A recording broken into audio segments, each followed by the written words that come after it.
Selamat datang di channel Simar Imam. Sembari mendengarkan tinggalkan like dan komentarnya bosku. Jangan lupa pasang headset kalian. Siapkan kopi dan camilan. Lupakan pahitnya kehidupan. Mari kita dengarkan sambil rebahan. Bab 261. Ketika Lin Su membicarakan hal ini, dia begitu diliputi emosi hingga dia menangis. Liu Jingbai, sebaliknya, menatap kosong ke kejauhan, kelopak matanya sepertinya lupa berkedip, dan air mata panas keluar begitu saja, menetes ke pipi mulusnya. Dia tidak akan pernah melupakan hari itu, hari yang tanpa harapan.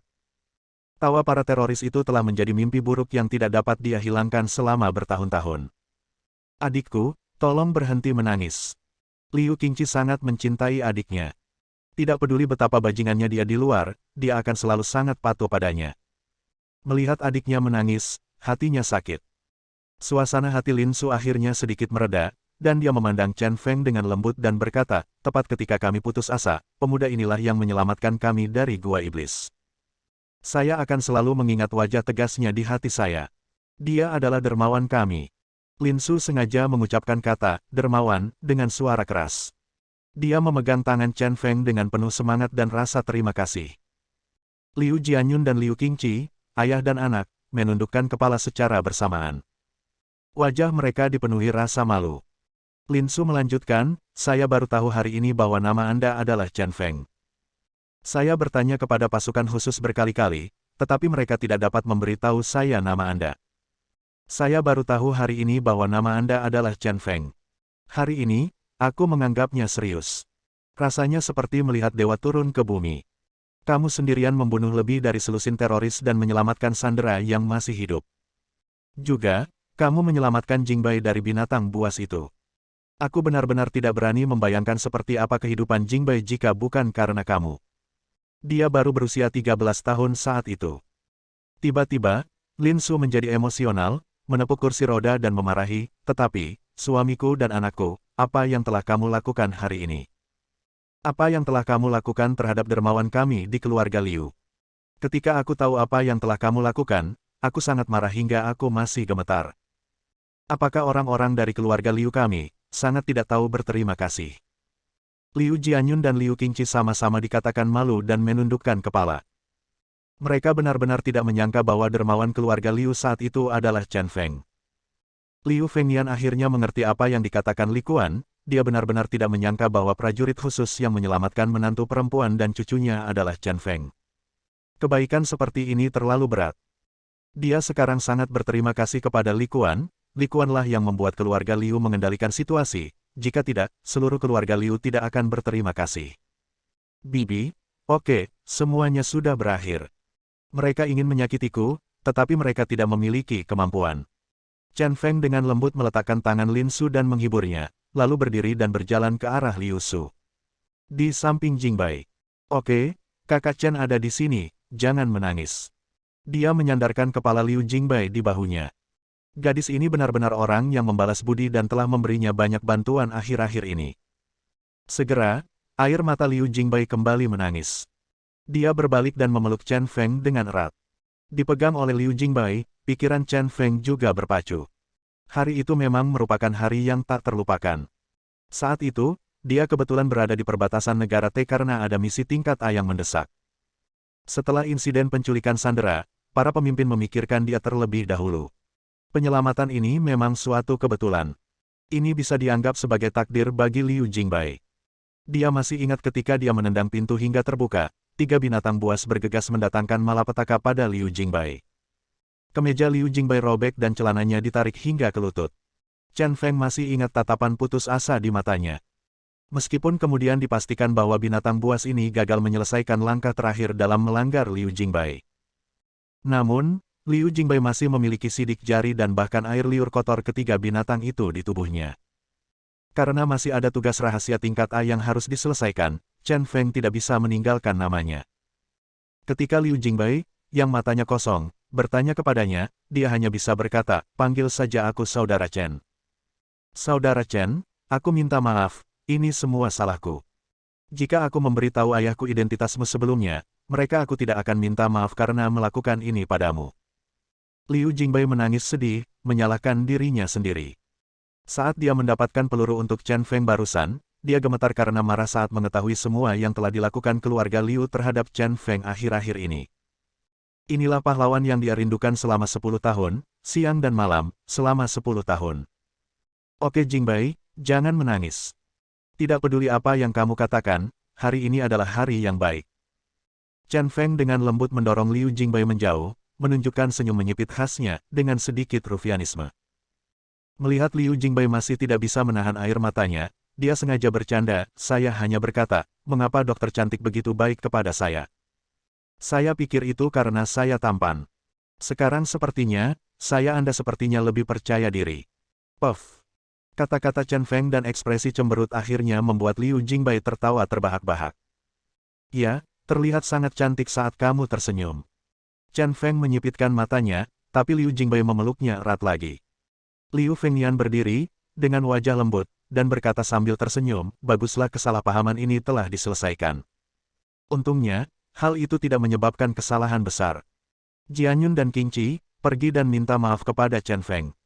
Mendengar ini, Liu Jianyun berjalan ke arah Chen Feng, dia membungkuk dan berkata dengan sangat tulus, Tuan Chen, saya minta maaf. Saya di sini untuk meminta maaf kepada Anda. Saya harap Anda bisa melupakan masa lalu.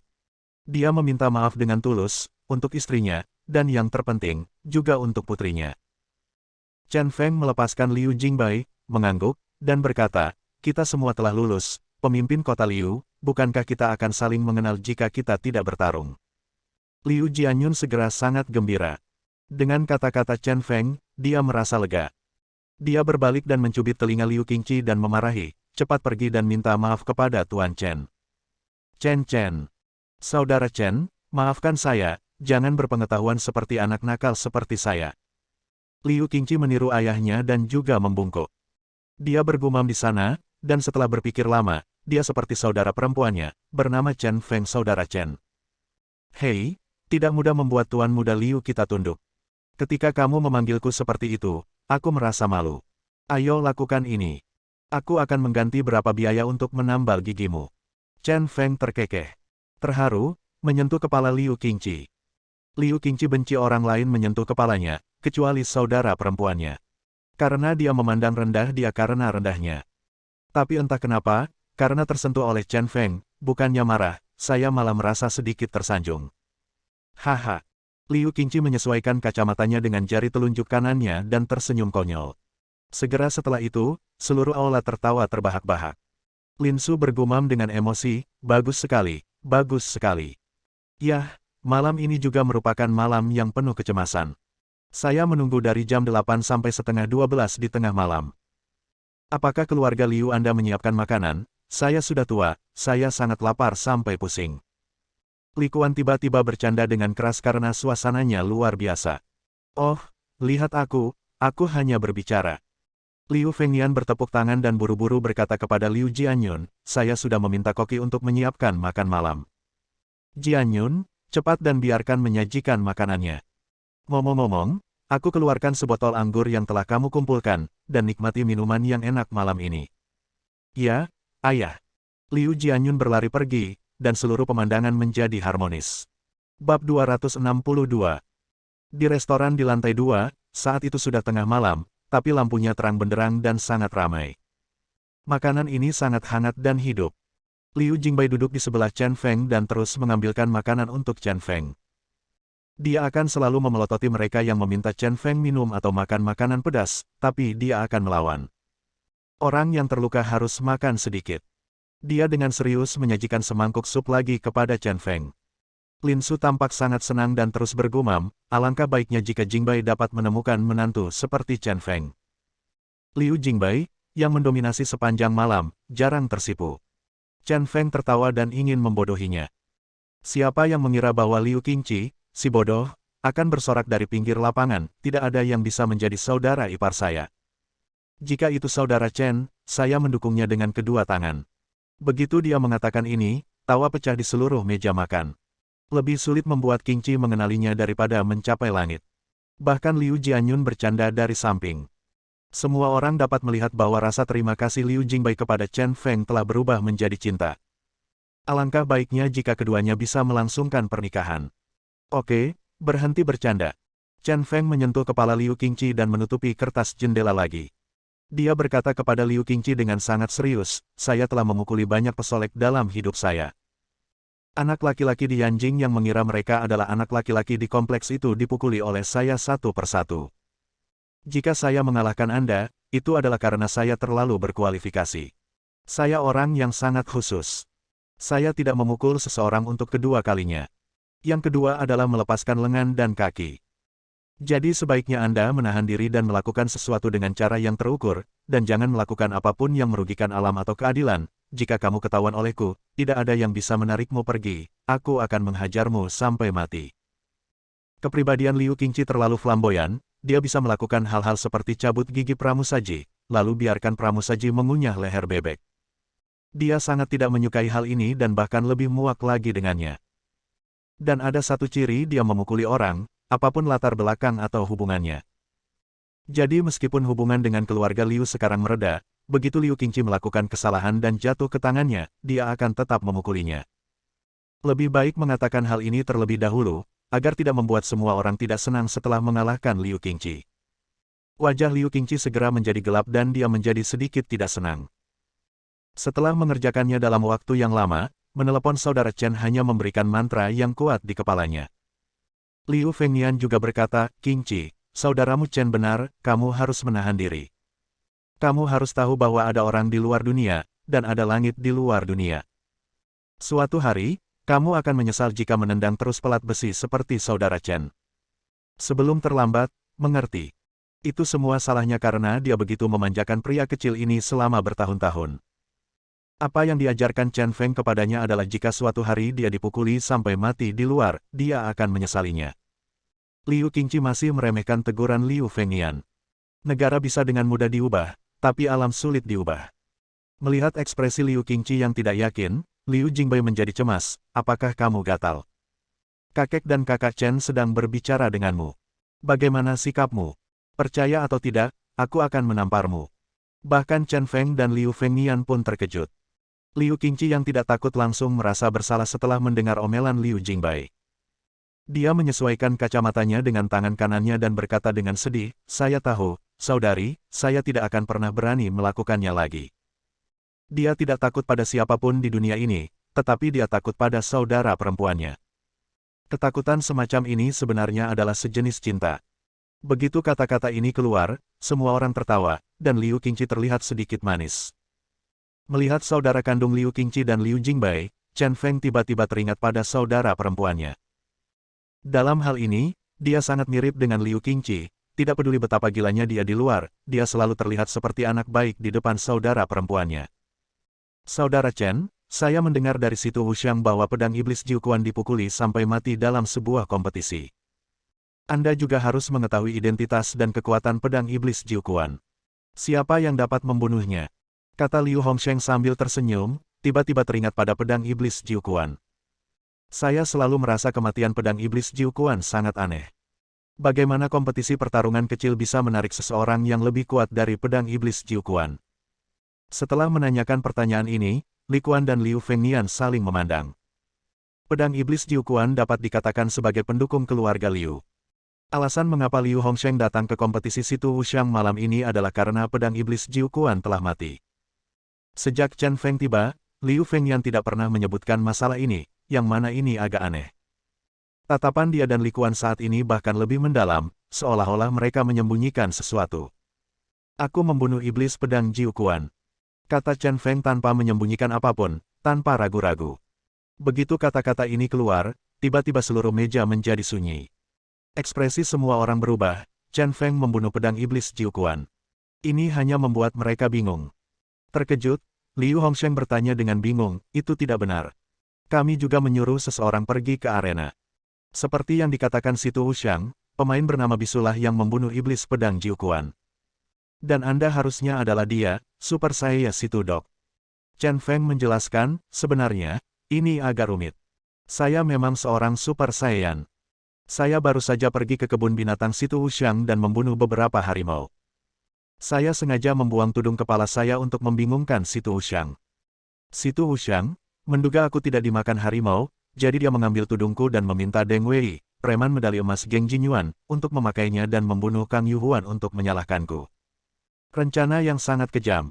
Liu Hongsheng mengangguk diam-diam, tetapi dia tidak menyangka bahwa keluarga situlah yang membunuh Kang Yuhuan. Jadi, Kang Yuhuan dibunuh oleh Situ Wushang. Liu Jianyun juga bertanya. Harus dikatakan bahwa pembingkaian ini digunakan dengan sangat cerdik.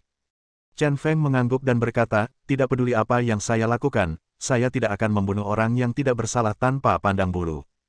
Saya tidak punya keluhan dengan Kang Yuhuan, jadi mengapa membunuhnya? Sebelumnya, Komandan Qin di wilayah militer Qinzi memintanya seseorang untuk menjagaku. Yu Dahai, Komandan Kompi Pertempuran Merah ke-6, juga berpartisipasi dalam kompetisi. Yu Dahai adalah kontestan orang bisu. Saat itu, saya ingin bersembunyi dan memancing di perairan yang bermasalah untuk melihat apa tujuan Situ Wushang tadi, jadi aku menggunakan penyamaran Yu Dahai. Dia menggunakannya pada dirinya sendiri, menggantikan Yu Dahai, dan terus berpartisipasi dalam kompetisi sebagai bisu. Liu Hongsheng tiba-tiba menyadari, jadi begitu, jadi kamu akan membunuh iblis pedang Jiuquan mulai sekarang aktif. Pada titik ini, dia tidak bisa menahan panik. Dia tidak hanya terkesan dengan kekuatan Chen Feng, tetapi dia juga khawatir. Chen Feng membunuh ketergantungan keluarga Liu, dan beberapa kesenjangan pasti akan muncul. Liu Jingbai sangat cerdas dan memahami keseluruhan cerita. Dia segera berkata kepada Liu Fengnian, kakek, kamu tidak dapat menyalahkan saudara Chen untuk ini. Dia tidak mengetahui identitas saya pada saat itu. Selain itu, kami ingin menggunakan pedang iblis Jiuquan untuk membunuh saudara Chen. Ini dapat dianggap sebagai serangan balik saudara Chen. Saya sangat khawatir. Saya hanya takut kakek saya akan memiliki dendam terhadap Chen Feng karena terbunuhnya pedang iblis Jiuquan. Saudara Chen tidak bisa disalahkan untuk ini. Liu Qingqi juga menggema, mengatakan apapun yang dikatakan saudara perempuannya adalah apapun yang dia katakan. Liu Jianyun mengerutkan kening, merasa sedikit menyesal. Memang benar, mereka ingin pedang iblis Jiuquan membunuh Chen Feng, itu tidak masuk akal. Namun, pedang iblis Jiuquan adalah tamu terkuat keluarga Liu. Agak tidak masuk akal untuk mati seperti ini. Liu Fengnian meliriknya dan tiba-tiba bertanya pada Liu Jianyun, Jianyun, apa pendapatmu tentang masalah ini? Liu Jianyun tertegun, tidak menyangka ayahnya akan bertanya kepadanya secara tiba-tiba. Dia menoleh dan menyembunyikan pikirannya. Karena hal seperti itu sudah terjadi, tidak perlu menyelidiki dan menyinggung Chen Feng lagi. Jadi dia berkata, kami salah dalam masalah ini sejak awal. Kami tidak bisa menyalahkan Tuan Chen. Pedang iblis Jiuquan sudah mati, jadi tidak ada yang bisa kami lakukan untuk mengatasinya.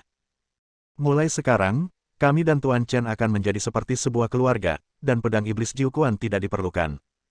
Anda adalah tamuku. Mendengar ini, Liu Fengnian tertawa terbahak-bahak. Dia belum pernah tertawa begitu bahagia sepanjang malam. Ayah sangat senang kamu bisa mengucapkan kata-kata ini malam ini. Sejujurnya, membunuh pedang iblis Jiuquan adalah sesuatu yang aku setujui. Bab 263.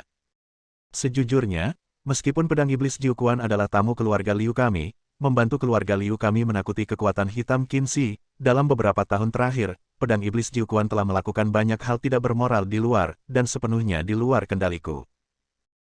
Cepat atau lambat, jika ini terus berlanjut, kita akan menimbulkan masalah yang tidak dapat diselesaikan oleh keluarga Liu kita. Jadi malam itu Jianyun menelepon saya dan mengatakan bahwa dia ingin mengundang iblis pedang Jiuquan untuk kembali ke Qinzi dan membantu keluarga Liu membunuh Chen Feng. Saya harus membiarkan Chen Feng membantu keluarga Liu kami dan membunuh pedang iblis Jiuquan. Dia tidak menghentikan Jianyun. Wajah Liu Fengnian sangat lembut, tetapi dia mengatakan sesuatu yang menyeramkan. Bahkan anggota keluarga Liu merasakan hawa dingin di belakang leher mereka. Setelah lama mengerjakannya, semua orang dimanfaatkan oleh patua itu, ternyata mereka semua terjebak. Liu Fengnian menyipitkan matanya dan tersenyum, dia telah mendiskusikan masalah ini dengan Li Quan. Dengan persetujuan Li Quan, jika tidak, saya tidak akan berani mengambil tindakan sepenuhnya. Berbicara tentang pedang iblis Jiuquan Sun Yaoting, dia agak melanggar hukum sekarang. Sebelumnya, putra kedua Yanjing diculik, menyebabkan kegemparan besar dan menyebabkan dia menderita dampak yang sangat besar. Tidak hanya itu, sebagai tamu keluarga Liu, Sun Yaoting selalu bersikap sangat sopan kepadanya, kepala keluarga Liu. Namun dalam beberapa tahun terakhir, dia sepenuhnya tidak mematuhi perintah dan mengambil jalannya sendiri, mengabaikannya. Sangat berbahaya jika membiarkan orang-orang seperti itu tetap ada, dan cepat atau lambat masalah besar akan terjadi. Oleh karena itu, dia sudah lama memiliki ide untuk menyingkirkan pedang iblis Jiuquan. Namun, lawannya sangat kuat dan tidak pernah ada metode yang lebih dapat diandalkan, jadi tidak ada tindakan yang diambil. Setelah itu, Chen Feng muncul di Qinzi dan berselisih dengan keluarga Liu. Pada saat itu, putranya bermaksud membiarkan pedang iblis Jiuquan kembali ke keluarga Liu untuk mencari keadilan. Dia merasa kesempatan telah tiba, jadi dia memanfaatkannya dan menggunakan Chen Feng untuk membunuh iblis pedang Jiuquan. Benar saja, rencananya berhasil, pedang iblis Jiuquan bukan tandingan Chen Feng dan dibunuh oleh Chen Feng. Jadi, sebenarnya dialah yang diam-diam berencana membunuh pedang iblis Jiuquan. Setelah sekian lama melakukan ini, ternyata aku ditipu olehmu. Kalian barang antik tua itu selalu licik. Wajah Chen Feng muram dan dia sedikit tidak senang. Orang tua ini adalah hantu. Tentu saja ada alasan mengapa dia tidak marah sekarang. Karena Li Quan telah memberi isyarat kepadanya sebelumnya, dia juga memahami keterlibatannya, jadi dia dianggap sebagai orang dalam. Tentu saja, alasan membunuh iblis pedang Jiuquan pada akhirnya sepenuhnya karena sekte pedang suci. Dia tidak akan dimanipulasi oleh siapapun sama sekali. Liu Fengyan tertawa dan berkata dengan cepat, "Chen gila, saya telah membicarakan masalah ini dengan Li Quan. Jika dia tidak setuju, saya tidak akan berani memanfaatkan Anda. Jika Anda ingin menyalahkan saya, salahkan dia.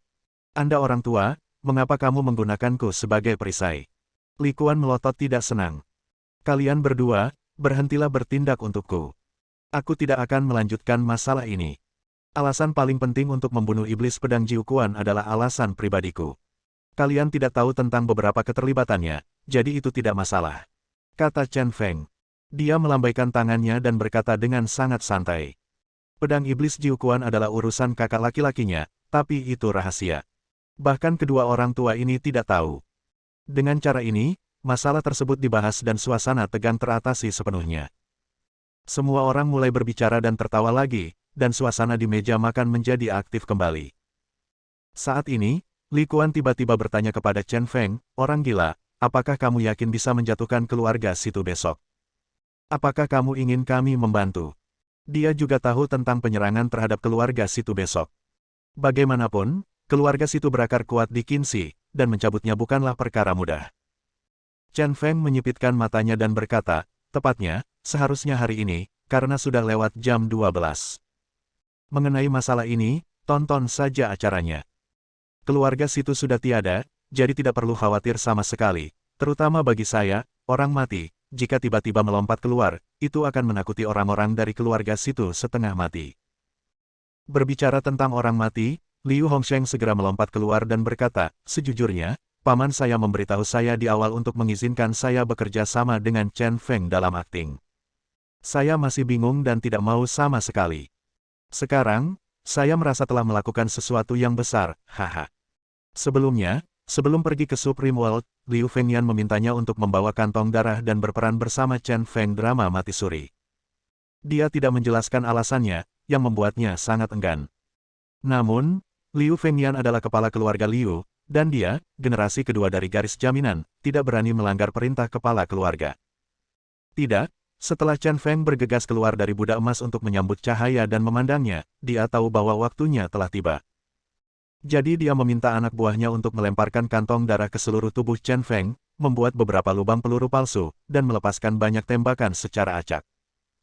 Namun, Chen Feng juga sangat kuat, ketika Situ Wuxiang memeriksa tubuhnya tanpa peringatan apapun, dia mampu memalsukan kematiannya sendiri dan menganggapnya nyata. "Ini pasti masalah besar. Izinkan saya menunjukkan tipuan kepada keluarga situ besok dan menakut-nakuti mereka sampai mati. Anda mendapat setengah dari pujiannya." Chen Feng tertawa, dan ada tawa lagi di atas meja. Makan ini memakan waktu lebih dari 1 jam. Setelah makan, semua orang bubar. Chen Feng, Li Quan dan Liu Fengyan kembali duduk di ruang tamu kecil, minum teh. "Gila, Qinzi, kamu bermain terlalu cepat dan terlalu keras dalam permainan catur ini. Aku khawatir orang-orang di Yanjing akan mengincarmu dan menyusahkanmu." Wajah Li Quan datar, seperti orang tua yang serius, dan dia berkata dengan penuh arti. Chen Feng menjungkir-balikkan seluruh Qinzi dalam waktu singkat, yang pasti akan membuat kekuatan besar di Yanjing gelisah. Ketakutan orang-orang itu terhadap Chen Feng terukir di tulang mereka. Chen Feng memegang sebatang rokok di sudut mulutnya dan berkata dengan acuh tak acuh, ini memang agak cepat. Saya tidak berharap banyak tempat, tapi bagaimana saya mengatakannya? Alasan mengapa saya memilih untuk memulai dari Qinxi adalah karena kakek saya punya yayasan di sini. Bos besar ini kurang lebih takut padaku. Tentu saja, yang terpenting adalah Anda mendukung saya, jadi saya berani merentangkan tangan dan melakukannya. Kalau di tempat lain, kepala divisi akan membiarkanku, aku bersendawa. Ini benar. Alasan mengapa dia berani begitu sombong ketika datang adalah karena Li Quan. Semua bukti memberatkan yang bisa diperoleh dari rumah Yang Xian dan Tang Zhengfeng hari itu diperoleh dari Li Quan. Li Quan adalah kepala disiplin dan kurang lebih memiliki banyak pengaruh terhadap pejabat Qinxi. Dibeberkan atau tidak, tergantung hubungan dan waktunya. Banyak hal yang terjadi setelah itu, seperti mengundang Sirong ke komite partai kota, semuanya disebabkan oleh Li Quan. Ada alasan mengapa Li Quan begitu baik padanya. Ketika kakek adalah pemimpin tertinggi di Qinxi, Li Quan hanyalah kepala departemen. Seseorang meraih pegangannya dan menginjaknya sampai mati. Saat itu, kakek saya melihat bahwa Li Quan adalah orang baik, jadi dia membantunya, dan dia menjadi Li Quan seperti sekarang ini. Tentu saja, Li Quan dapat dianggap sebagai orang yang bersahabat, dan dia masih mengingat kebaikan ini setelah bertahun-tahun. Begitu dia kembali ke Qinxi, dia diam-diam bertemu Li Quan, karena orang inilah yang telah diperingatkan kakeknya sebelum pergi. Setelah menemukannya, Li Quan tidak mengecewakannya, dia adalah orang yang dapat diandalkan dan membantunya dengan sepenuh hati. Jadi, dia menjadikan Li Quan sebagai pendukung rahasianya. Tentu saja, sejauh ini aspek kekuatan telah dipahami dengan baik. Meskipun dia menunjukkan beberapa kekuatan, itu semua hanya dangkal. Dengan cara ini, beberapa pukulan besar tidak akan membuat khawatir, yang akan lebih kondusif untuk kelangsungan hidup di masa depan. Bab 264. Dengan kemampuanmu, kamu tidak akan menderita dimanapun. Hanya saja lebih mudah bagi Qinxi untuk memulainya. Tapi meskipun begitu, apa yang harus kamu lakukan benar-benar terlalu sulit. Apakah kamu benar-benar ingin melakukannya? Li Quan bertanya, memimpin dengan ratapan mendalam. Jalan yang diambil Chen Feng tidak ada bedanya dengan melawan kehendak surga, jika dia tidak berhati-hati, dia akan dikutuk. Ekspresi Chen Feng tiba-tiba menjadi serius, dan nadanya menjadi lebih dingin. Dia berkata dengan tegas, saya hanya meminta penjelasan, untuk Tuan Yan, untuk 4 saudara laki-laki saya yang meninggal, untuk lengan dayong yang cacat, untuk kehormatan negara, dan tentu saja, untuk diri saya sendiri. Jalannya sulit untuk dilalui, tetapi saya akan mencapai ujung dan melawan keinginan. Pria setinggi 7 kaki harus hidup tegak dan dengan hati nurani yang bersih. Dengan begitu banyak harapan orang di belakangnya, dia harus mencobanya, belum lagi menghancurkan langit. Tentu saja, selain itu, dia masih memiliki simpul di hatinya. Itu adalah seorang wanita yang sempurna hingga ekstrim, dan wanita yang paling dia cintai. Namun ironisnya wanita tersebut kini bukan miliknya, melainkan milik kakaknya. Dia juga ingin mencari tahu alasannya dan menyelesaikannya. Keberanian Chen Feng sangat mengagumkan, Liu Fengyan berkata dengan emosi, Chen Feng, keluarga Liu kami adalah pendukung kuat Anda kali ini. Meskipun kekuatan keluarga Liu tidak layak disebutkan dibandingkan dengan orang-orang itu. Tetapi selama Anda pergi ke utara Yanjing, keluarga Liu kami pasti akan mendukung Anda. Terima kasih, Tuan Liu. Suasana hati Chen Feng sedikit tenang, dan kata-kata Liu Fengyan sangat nyaman untuk didengarkan. Wajah Li Quan sangat lurus dan serius, dan dia bertanya, orang gila, apa rencana spesifikmu? Ide siapa yang kamu coba untuk mengobarkan situasi di Qinxi? Meskipun Chen Feng masih muda, dia sangat dewasa. Kota ini sangat dalam. Seringkali, orang tua seperti mereka berada di luar jangkauan. Jangan melihat fakta bahwa orang ini hanya bodoh, tapi apapun yang dia lakukan, dia sebenarnya punya tujuan. Lou Yuji. Setelah berpikir sejenak, Chen Feng perlahan melontarkan 3 kata. Setelah mendengar 3 kata ini, bahkan Li Quan dan Liu Fengyan, 2 orang berpangkat tinggi, menunjukkan ekspresi ngeri. Chen gila, kamu tidak bisa berkata-kata sehingga kamu tidak akan pernah berhenti berbicara. Orang ini agak terlalu menyinggung perasaan. Liu Fengyan mengerutkan kening dalam-dalam. Sejujurnya, jika dia tahu bahwa target Chen Feng adalah Lou Yuji, dia tidak akan mengucapkan kata-kata sebesar itu. Meski wajah Li Quan masih datar, terlihat dia juga cukup terkejut. Dia bertanya, orang gila, kenapa dia? Chen Feng menyipitkan mata dan berkata, dalam insiden Tianshui, kekuatan pengambilan keputusan diberikan kepada 7 orang. Ketujuh orang ini mengadakan pertemuan rahasia dan memutuskan hasil insiden Tianshui. Di antara mereka adalah Lou Yuji. Pertemuan rahasia 7 orang hari itu memutuskan hasil dari insiden mengejutkan, insiden Tianshui. Di antara mereka adalah Tuan Yan dan 3 orang besar dari Yanjing. 3 orang besar di Yanjing harus menjadi penggagas yang menentukan hasil dari insiden Tianshui, dan Tuan Yan harus menjadi orang yang menentangnya. 3 orang yang tersisa mengikuti ide Yanjing dan yang lainnya dan mendorong insiden Tianshui ke dalam jurang yang dalam. Setidaknya ada 1 orang yang berkolusi dengan Yanjing dan yang lainnya. Dia harus menemukan orang ini. Namun, tidak seorang pun kecuali 7 orang ini yang mengetahui detail pertemuan tahun itu. Oleh karena itu, dia ingin mencari seseorang saat itu, jadi dia memikirkan Lou Yuji. Liu Fengyan mengerutkan kening dan berkata, saya ingat 6 anggota tim komando Senyan Anda, kecuali Anda, 5 lainnya dianugerahi medali prestasi kelas 1, termasuk Wei Yong yang masih hidup, jadi mengapa Anda masih begitu kesal dengan hal ini? Meskipun dia tidak tahu apa itu insiden Tianshui, anggota komando Senyan yang berpartisipasi di dalamnya dihormati oleh negara. Saya tidak tahu mengapa Chen Feng membalas dendam tentang ini. Chen Feng mencibir, 5 medali prestasi kelas 1 ini adalah apa yang pantas mereka dapatkan. 4 di antaranya menjadi martir, dan 1 di antaranya menjadi cacat permanen, semuanya untuk negara ini dan bangsa ini. Tidak disebutkan apa yang telah mereka lakukan, dan yang terpenting adalah 5 medali prestasi kelas 1 ini diperoleh oleh Tuan Yan dengan segala usahanya dan tidak diberikan oleh mereka. Kejadian ini telah menguras nyawa Tuan Yan. Bagaimana saya bisa kamu mengampuni para bajingan ini? Liu Fengyan terdiam dan berhenti berbicara. Mereka bertiga terdiam. Setelah sekian lama, Li Kuan berkata, aku mengerti sekarang, langkahmu selanjutnya pasti keluarga Kang, kan? Karena targetnya adalah Lou Yuji, pedalnya pasti keluarga Kang. Chen Feng tidak menyembunyikan apapun dan mengangguk, ya, tidak peduli apakah keluarga Kang datang untuk memprovokasi saya atau tidak, saya akan mendatangi mereka. Kali ini, si idiot Situ Wuxiang ini benar-benar membunuh Kang Yuhuan untuk menggunakan keluarga Kang bantu bunuh aku. Sekarang semua orang di keluarga Kang mengira aku membunuh Kang Yuhuan, biarkan mereka membalas dendam sampai akhir, dan kemudian buat mereka menyesal. Kali ini Kang Yuhuan terbunuh, sejujurnya, itu salahkan Situ Wuxiang si idiot ini memberiku sauna. Hubungan seperti itu memberinya inisiatif yang cukup dan kemampuan manuver yang tinggi. Mari kita tidak membicarakan hal lain untuk saat ini. Misalkan kamu benar-benar bertanya kepada Lou Yuji tentang isi pertemuan hari itu. Apa yang akan kamu lakukan? Bunuh mereka. Li Kuan bertanya, pembunuhan itu sebenarnya hanya bisa dianggap sebagai perilaku orang yang sembrono.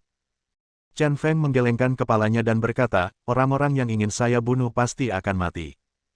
Adapun orang lain, jika mereka tidak membuat kesalahan besar, saya tidak akan membunuh siapapun, dan ide saya sangat sederhana. Begitu saya tahu kebenaran hari itu, saya akan membawa saudara perempuan Wang Yu, Wang Xinyao, Wei Yong, dan keluarga dari 3 bersaudara lainnya ke Yanjing untuk mencari keadilan dari para bajingan ini. Pengorbanan besar mereka harus dirayakan di sinar matahari. Di bawah bendera merah, terima kehormatan tertinggi negara dan dipuji oleh orang-orang, dan tidak boleh disembunyikan oleh kegelapan tanah. Saya ingin membuat insiden Tianshui sepenuhnya dipublikasikan ke publik. Kata-katanya tegas, matanya tegas, dan matanya penuh tekad, bahkan lebih mengharukan. Beberapa hal dan beberapa orang tidak akan pernah bisa dikuburkan. Mereka perlu menikmati sinar matahari keadilan. Liu Fengyan mau tidak mau bertanya, Chen gila, apa yang terjadi dalam insiden Tianshui saat itu? Mengapa orang-orang di Yanjing merahasiakannya? Semua orang yang mengetahuinya tetap diam. Juga, kamu. Di mana kamu? Sudah 3 tahun. Rokok di bibirnya hampir habis, Chen Feng mengambil isapan terakhir dan mematikan puntung rokok di asbak. Dia menyipitkan matanya dan berkata, Tuan Liu, bukannya saya tidak bisa mempercayai Anda. Masalah ini memang sangat rumit. Lebih baik Anda tidak mengetahuinya sebelum saya memasuki Yanjing, agar tidak menimbulkan masalah yang tidak perlu padamu. Tidak. Dia tidak ingin mengatakannya, tapi waktunya belum tiba. Sekarang setelah saya mengatakannya, tidak ada gunanya selain menambahkan beberapa rumor. Liu Fengyan berhenti bertanya lagi dan menekan rasa penasarannya. Bab 265. Ngomong-ngomong, apakah kamu sudah mengetahui dengan jelas apa yang aku minta agar kamu pergi ke Yanjing untuk menanyakan kali ini? Li Kuan menjadi sangat serius dan tiba-tiba bertanya pada Liu Fengyan. Alasan mengapa Liu Fengyan diminta berlindung di Yanjing kali ini adalah untuk memintanya menanyakan sesuatu yang penting bagi Chen Feng. Kejadian ini menjadi jaminan bagi Chen Feng untuk kembali ke puncak kekuatan tempurnya. Liu Fengyan menyesap tehnya, terkekeh, lalu berkata, tentu saja saya telah bertanya dengan jelas. Anda mengatakannya berkali-kali sebelum saya pergi. Setelah berdeham dan merendahkan suaranya, dia melanjutkan, Anda meminta saya untuk bertanya tentang barang-barang Chen Feng saat itu, terutama senjata pribadinya. Di mana sekarang? Sejujurnya, ini lebih sulit dari yang saya kira. Jika saya tidak mengenal beberapa orang, saya mungkin tidak akan bisa mengetahuinya. Saya tahu Anda telah memberikan banyak kontribusi, tetapi bisakah Anda berhenti pamer? Li Kuan memutar matanya, sedikit tidak sabar. Lihat dirimu. Liu Fengyan merasa sedikit tidak berdaya dan kemudian berkata, tempat persembunyiannya sangat misterius. Ada kompleks 06 di Yanjing. Tahukah kamu? Kompleks 06. Li Kuan jelas tidak tahu. Namun, ekspresi Chen Feng menjadi serius, dan dia jelas tahu tempat ini. Dia berkata dengan suara yang dalam, bagi mereka yang bukan dari Yanjing, 80% orang yang bukan dari Yanjing tidak tahu tentang kompleks 06. Bahkan bos besar Yanjing tidak mengetahuinya sepenuhnya jika mereka tidak mencapai level tertentu. Tempat ini hanyalah sebuah halaman, tetapi ini adalah tempat yang sangat penting di kerajaan naga, sangat misterius. Meskipun tidak terdaftar, itu sebenarnya adalah unit misterius dari naga kerajaan. Meskipun unit ini bukan unit tingkat tinggi, ia memiliki kekuatan tempat ini. Luar biasa besarnya. Orang-orang di dalam bertanggung jawab atas semua hal yang mengancam keamanan kerajaan naga. Serangan teroris, spionase, kepemimpinan keselamatan, rahasia negara, dan bahkan peristiwa tidak ilmiah yang terjadi di mana-mana berada di bawah kendali mereka. Mereka harus menjaga hal-hal ini. Sejujurnya, ini adalah pekerjaan yang berat dan kotor, dan ada banyak hal yang tidak bisa dilakukan di meja dan tidak bisa dilihat dalam cahaya. Oleh karena itu, mereka sangat misterius, dan mereka diberi kekuatan untuk membunuh terlebih dahulu lalu melaporkan. Pemimpin Kompleks 06. Orang-orang diam-diam juga memanggilnya dekan bertanggung jawab langsung untuk tingkat tertinggi kerajaan naga. Dia memiliki akses langsung ke Tianting, yang membuat keluarga besar di Yanjing sedikit takut. Bahkan ada rumor di antara orang-orang besar bahwa mereka bahkan tidak akan memasuki halaman 06 jika mereka masuk untuk bermain dengan para dewa. Itu saja, terbukti dari ini. Alasan mengapa Chen Feng mengetahui senyawa 06 dengan relatif baik adalah karena dia telah bekerja sama dengan senyawa 06 dalam banyak misi. Kompleks 06 bertanggung jawab untuk memenjarakan dan menginterogasinya selama insiden Tianshui. Dengan cara ini, masuk akal jika senjatanya berada di Kompleks 06. Bagaimanapun, dia berada di Kompleks 06 saat itu dan semua yang ada di tubuhnya musnah. Itu dia. Li Kuan mengangguk, tiba-tiba tercerahkan. Setelah bertahun-tahun, saya tidak tahu bahwa ada departemen misterius di Long Kingdom. Chen Feng, kamu pantas menjadi anggota keluarga Yanjing, kamu benar. Liu Fengyan berpikir sejenak sebelum melanjutkan, saya mendengar dari teman-teman saya bahwa Anda sepertinya pernah ke halaman 06 3 tahun lalu, dan itu disita saat itu. Setelah merampas semua barang milikmu, senjatamu telah berada di halaman 06 sejak saat itu. Ngomong-ngomong, menurut temanku, 2 tahun lalu, keluarga Zheng di Yanjing ingin menggunakan koneksi mereka untuk mengambil senjatanya, tetapi pada akhirnya tidak berhasil. Masalah ini masih menjadi masalah besar pada saat itu. Temannya ini telah menjadi pejabat di Yanjing selama bertahun-tahun dan memiliki cukup banyak koneksi. Hanya dengan begitu kita bisa mengetahui lebih banyak tentang senjata Chen Crazy. Keluarga Zheng. Chen Feng menyipitkan matanya dan wajahnya langsung menjadi gelap.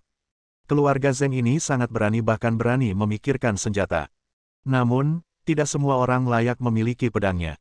Hanya dia yang bisa mengendalikan kekuatan pedang. Begitu Anda memegang pedang lagi, efektivitas tempur Anda akan meningkat. Seluruh dunia malam yang gelap akan ketakutan lagi oleh keputusasaan putih itu. Untungnya, pedang putih itu tidak jatuh ke tangan orang lain. Di halaman 06 harus dijaga dengan baik. Sekarang, yang diperlukan hanyalah kesempatan bagus untuk mendapatkan kembali pedang itu. Mereka bertiga berbicara sebentar, dan hampir pukul 3, Chen Gila meninggalkan rumah keluarga Liu dengan mobil rahasia milik keluarga Liu. Meskipun kedua lelaki tua itu mencoba yang terbaik untuk membujuk Chen Feng agar tetap tinggal, bagaimanapun juga, Chen Feng terluka dan ada urusan penting besok. Namun, pesan teks di ponselnya berdering berkali-kali, dan masih ada seorang wanita konyol yang menunggunya di hotel. Dalam perjalanan, Chen Feng merasa bosan, jadi dia mengeluarkan perekam yang diberikan Zhang Xinyan dan mulai mendengarkan. Teman baik, butuh beberapa jam, meskipun saya merekam sesuatu, saya tidak memiliki kesabaran untuk mendengarkannya. Tiba-tiba, saya menemukan ada tombol akselerator di sebelah tombol putar pada perekam. Aku akan pergi, ini sangat canggih. Tekan tombol akselerator dan Anda dapat mendengarkannya dengan kecepatan ganda. Kecepatan hingga 8 kali lipat. Saat dia mendengarkan, Chen Feng hampir tertidur dan menguap. Saya tidak mendengar sesuatu yang berguna, sepertinya wanita bodoh ini telah melakukan hal bodoh dan tidak berguna lainnya. Wanita bodoh. Saat dia hendak mematikan alat perekam, dia tiba-tiba mendengar sepotong bahasa Jepang. Hah, bahasa Jepang. Chen Feng tiba-tiba teringat pada asosiasi Jizenhui. Hari berikutnya adalah hari transaksi. Mungkinkah dia berbicara tentang detail transaksinya? Dia dengan cepat menyesuaikan kecepatannya menjadi normal, mundur, dan mendengarkan dengan cermat. Bajingan ini benar-benar bisa berbahasa Jepang. Itu suara Situ Wuxiang, sangat jelas. Percakapan berlangsung sekitar 2,5 menit. Wanita bodoh tidak bodoh, mereka cukup bodoh untuk melakukan perbuatan baik. Chen Feng tahu lebih dari 10 bahasa asing, termasuk bahasa Jepang. Dari percakapan tadi, saya mendengar hal yang sangat menarik. Tanpa diduga, hadiah domba gemuk yang diberikan Zhang Xinyan kali ini juga akan menghasilkan uang. Saya mempercepat perekamnya lagi, tetapi tidak dapat mendengar sesuatu yang berguna untuk waktu yang lama. Tuan Chen, kami sudah sampai. Sopir dengan hati-hati memarkir mobilnya di sisi jalan, di mana lampu neon Hotel Rujia berkedip-kedip. Terima kasih. Setelah keluar dari mobil, dia melambaikan tangan kepada pengemudi dan berjalan menuju hotel. Saat ini, perekam memutar lagu Supreme World Club. Hah. Begitu dia masuk ke lift, Chen Feng mendengar beberapa kata menarik dari kecepatan bicaranya yang sangat cepat. Dia segera menyesuaikan kecepatannya kembali normal dan terjatuh kembali. Dia menekan tombol lantai 19 dan lift naik. Selama periode ini, saya mendengar sesuatu yang menarik lagi. Wanita konyol ini sungguh beruntung. Chen Feng berjalan dengan gembira, menemukan kamar 1902, dan mengetuk pintu. Setelah beberapa saat, Zhang Xinyan membuka pintu, mengusap matanya, dan tiba-tiba wajahnya bersinar karena kegembiraan. Untuk menunggu Chen Feng, dia tetap terjaga. Xinyan, kamu benar-benar maskotku. Chen Feng memasuki ruangan, menutup pintu, mengambil Zhang Xinyan, dan menggulingkannya di udara. Zhang Xinyan tampak bingung dan sama sekali tidak memahami situasinya. Dia menggaruk kepalanya dan bertanya dengan bingung, maskot. Mengapa? Chen Feng menjabat pena perekam di tangannya, dan kemudian berkata, meskipun Anda merekam dengan sangat santai, Anda benar-benar merekam sesuatu yang sangat berharga. Sebagai ucapan terima kasih, saya akan membalasnya, kamu baik-baik saja malam ini. Zhang Xinyan mengedipkan matanya yang besar dan diangkat oleh Chen Feng ke samping dan dibawa ke tempat tidur. Meskipun saya masih belum sepenuhnya memahami apa yang terjadi, senang sekali dipeluk oleh Chen Feng. Bersambung. Nantikan bab selanjutnya bosku.